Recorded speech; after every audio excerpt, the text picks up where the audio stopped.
I talked about this cooler in one of my 9850X 3D videos as sort of that entry point cooler to pair with that CPU. At the current pricing though, we really have to talk about it again because it's simply incredible.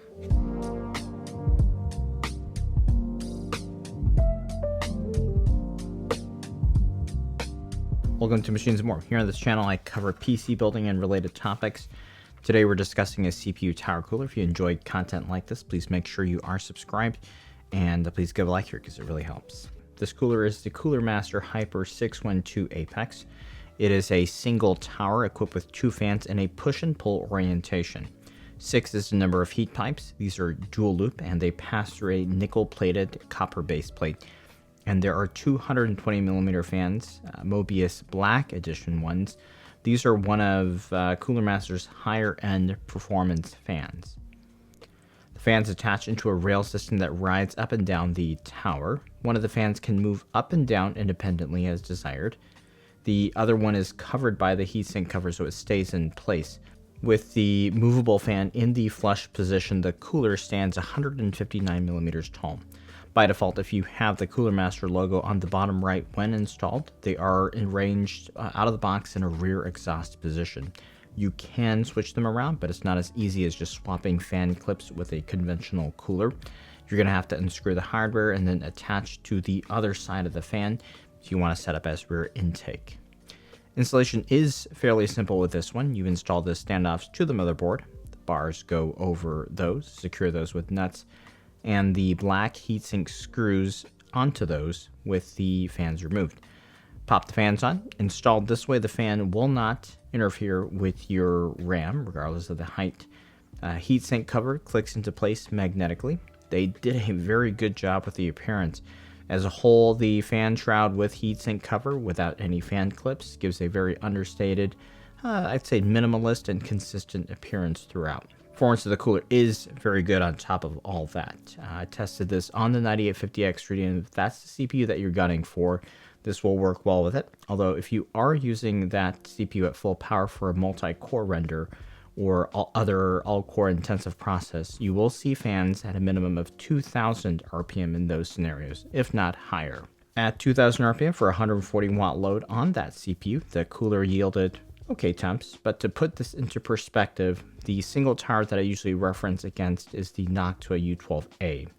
At the same noise level, it comes in a little bit warmer, so the Hyper 612 is actually performing quite well.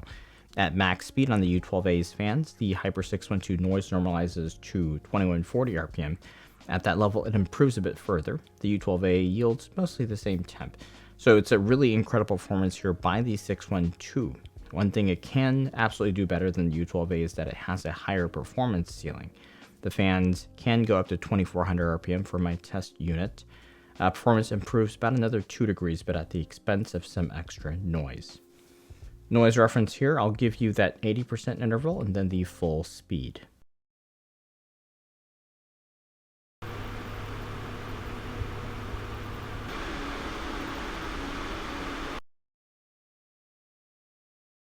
So the Mobius fans don't have odd noises in general, but at high RPMs, I typically find this quality of the sound less pleasing compared to the Noctua NFA 12x25. If you are using this mainly in a gaming scenario with the 9850X 3D or 9800X 3D, it's not really much of a concern at the more moderate RPMs that you'll see there.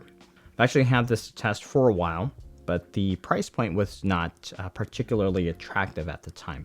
It was north of $80 or so for a long time, which is not terrible. It's just, nothing to write home about.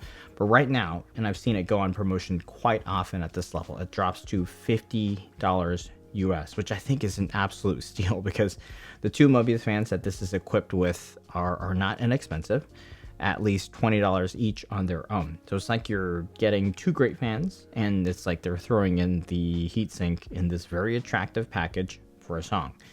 I tested with the NK73. You don't have to use it in that case, but it is a great small form factor candidate to pair with since it has ample height clearance for the 159mm that I'll need here. But you have more. You may not always need a big dual tower with your CPU, right? So this can cover quite a lot of CPUs Now, if you're sizing for the max power draw, you might look at 9800X3D or 9850X3D or Intel 245K as your good upper bounds. If you strictly only care about gaming loads, I think any of the Core Ultra 200 CPUs are okay. Dual CCD Ryzen does run a little hotter for gaming, so while they should be okay, expect higher fan speeds there. So yeah, in conclusion, if you are looking for an affordable and high performance single tower cooler, go ahead and grab this one. It is really, really solid. So that'll do it for this review. Please give a like, make sure you're subscribed. Links for the cooler are down below. And big thanks for watching today.